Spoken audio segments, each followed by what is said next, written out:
27 years old, I left a very demanding job in management consulting for a job that was even more demanding, teaching. I went to teach 7th graders math in the New York City public schools. And like any teacher, I made quizzes and tests, I gave out homework assignments. When the work came back, I calculated grades. What struck me was that IQ was not the only difference between my best and my worst students. Some of my strongest performers did not have stratospheric IQ scores. Some of my smartest kids weren't doing so well. And that got me thinking. The kinds of things you need to learn in 7th grade math, sure, they're hard. Ratios, decimals, the area of a parallelogram. But these concepts are not impossible. And I was firmly convinced that every one of my students could learn the material if they worked hard and long enough. After several more years of teaching, I came to the conclusion that what we need in education is a much better understanding of students and learning from a motivational perspective, from a psychological perspective. In education, the one thing we know how to measure best is IQ. But what if doing well in school and in life depends on much more than your ability to learn quickly and easily? So I left the classroom and I went to graduate school to become a psychologist. I started studying kids and adults in all kinds of super challenging settings. And in every study, my question was, who is successful here and why? My research team and I went to West Point Military Academy. We tried to predict which cadets would stay in military training and which would drop out. We went to the National Spelling Bee and tried to predict which children would advance farthest in competition. We studied rookie teachers working in really tough neighborhoods, asking which teachers are still going to be here in teaching by the end of the school year. And of those, who will be the most effective at improving learning outcomes for their students?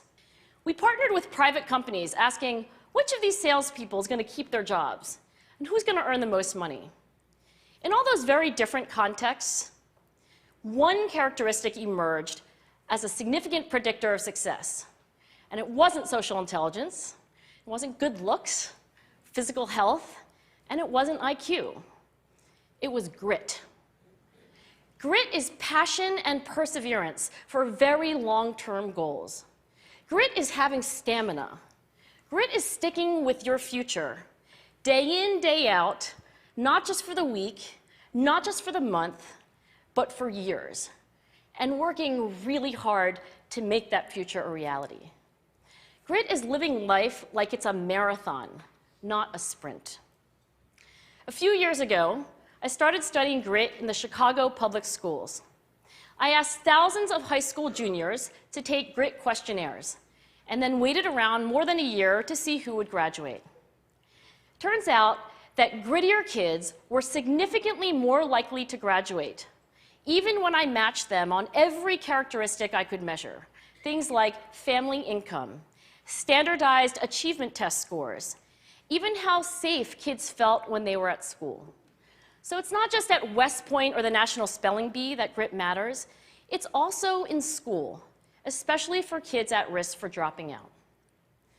To me, the most shocking thing about grit is how little we know, how little science knows about building it. Every day, parents and teachers ask me, how do I build grit in kids? What do I do to teach kids a solid work ethic? How do I keep them motivated for the long run? The honest answer is, I don't know. What I do know is that talent doesn't make you gritty. Our data show very clearly that there are many talented individuals who simply do not follow through on their commitments. In fact, in our data, grit is usually unrelated or even inversely related to measures of talent. So far, the best idea I've heard about building grit in kids is something called growth mindset. This is an idea developed at Stanford University by Carol Dweck, and it is the belief that the ability to learn is not fixed, that it can change with your effort. Dr. Dweck has shown that when kids read and learn about the brain and how it changes and grows in response to challenge, they're much more likely to persevere when they fail because they don't believe that failure is a permanent condition. So growth mindset is a great idea for building grit, but we need more. And that's where I'm going to end my remarks, because that's where we are. That's the work that stands before us. We need to take our best ideas, our strongest intuitions, and we need to test them. We need to measure whether we've been successful, and we have to be willing to fail, to be wrong, to start over again with lessons learned. In other words, we need to be gritty about getting our kids grittier. Thank you.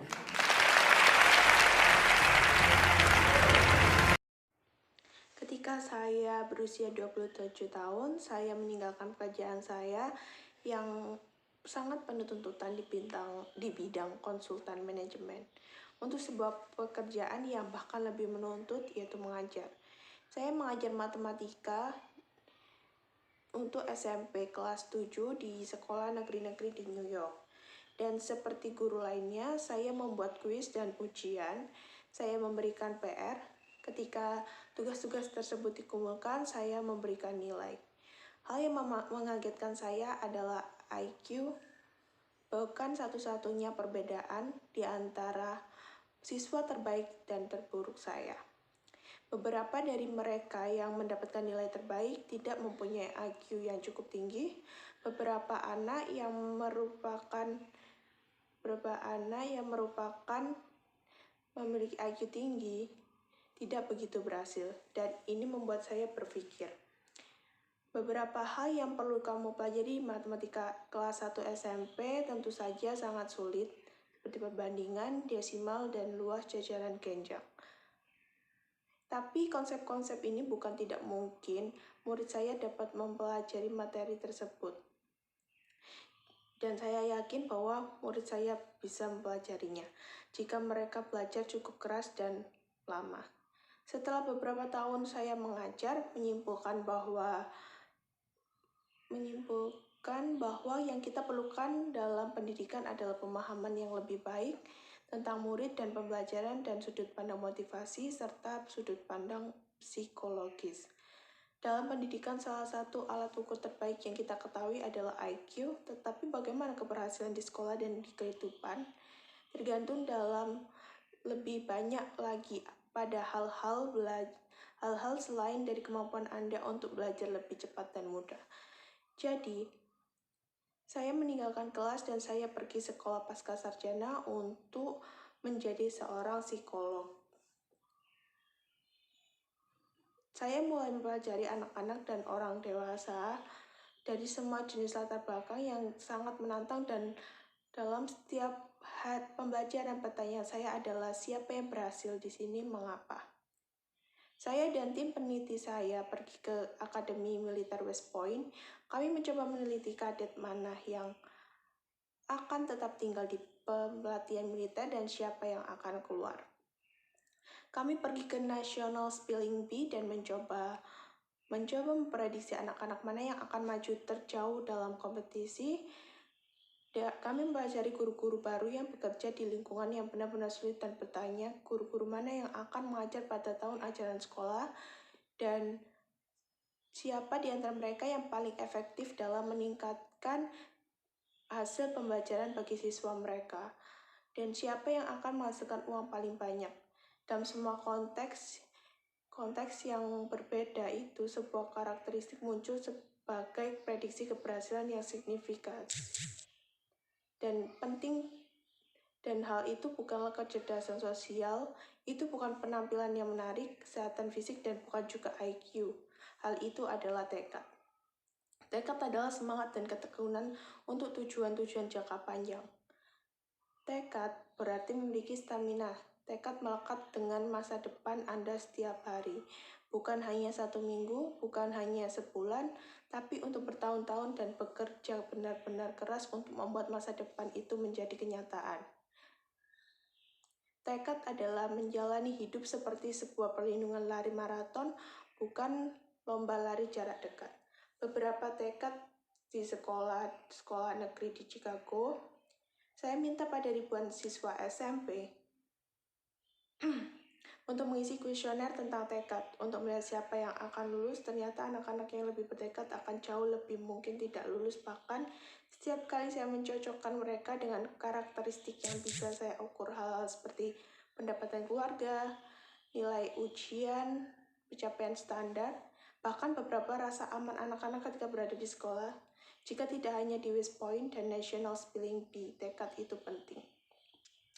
Hal ini juga berlaku untuk sekolah, terutama pada anak-anak yang beresiko putus sekolah.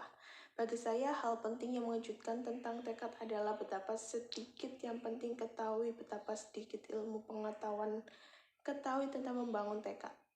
Setiap hari orang tua dan guru bertanya kepada saya, bagaimana saya membangun tekad pada anak saya? Apa yang harus saya lakukan untuk mengejar anak-anak etos kerja yang kuat? Bagaimana cara saya menjaga mereka untuk tetap termotivasi dalam jangka panjang? Dan jawaban yang sangat jujur adalah saya tidak tahu. Apa yang saya ketahui adalah bahwa bakat tidak membuat Anda memiliki tekad. Data kami menunjukkan sangat jelas bahwa banyak individu-individu berbakat yang tidak mengikuti komitmen mereka. Pada kenyataannya dalam data kami, tekad tidak berhubungan atau bahkan berbanding sebaliknya. Sejauh ini, ide terbaik yang pernah saya dengar tentang membangun tekad pada anak-anak adalah sesuatu yang merubah pola pikir yang berkembang. Ini adalah sebuah ide yang dikembangkan oleh Universitas Stanford, oleh Carol Dweck, dan itu adalah kepercayaan bahwa kemampuan untuk belajar dapat merubah sesuai dengan usaha Anda. Dr. Dweck telah menunjukkan bahwa ketika anak-anak membaca dan belajar tentang otak dan bagaimana otak berubah dan berkembang dalam menghadapi tentang mereka cenderungan tekun saat mereka gagal karena mereka tidak percaya bahwa kegagalan adalah kondisi permanen. Jadi pola pikir yang berkembang adalah ide yang bagus untuk membangun tekad, tapi kita perlu lebih banyak. Dan di sini saya mengakhiri ucapan saya karena di sanalah tempat kita berada, itulah pekerjaan yang ada di hadapan kita. Perlu mengambil ide-ide terbaik kita. Intuisi terkuat kita perlu untuk menguji mereka. Kita perlu mengukur apakah kita telah berhasil dan kita harus bersedia gagal untuk menjadi salah. Untuk memulai dari awal lagi dengan apa yang kita pelajari dan kita perlu tekad untuk anak-anak kita. Terima kasih.